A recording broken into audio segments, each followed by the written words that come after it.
చదవాలి. Hello friends, అందరూ బాగున్నారా? ఈ రోజు నేను మీకు ఒక మంచి కథ చెబుతాను, వినండి ఫ్రెండ్స్. కథ పేరు వజ్రం విలువ తెలిసిన మనిషి. ఒకప్పుడు ఒక చిన్న గ్రామంలో రామయ్య అనే రైతు ఉండేవాడు. ఆయన చాలా పేద రైతు, అయితే అతను చాలా నిజాయితీ గలవాడు కూడా. ఒక రోజు ఏమైంది అంటే, తన పొలంలో నాగలితో దున్నుతూ ఉండగా ఒక కఠినమైన రాయి లాంటి వస్తువు ఒకటి దొరికింది.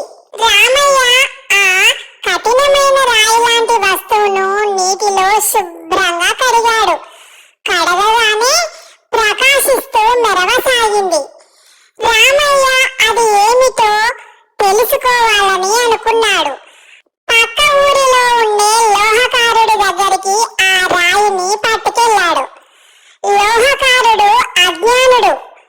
ఇది విలువలేని రాయిరా రామయ్య, దీనిని కత్తి పదును వేసుకోవడానికి వాడుకో అని చెప్పాడు. రామయ్య అలాగే కత్తి పదును వేసుకోవడానికి వాడుకోసాగాడు.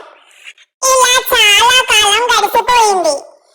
ఆ ప్రాంతాన్ని పరిపాలిస్తున్న రాజు ఒకసారి రామయ్య ఇంటి వైపుగా వచ్చాడు.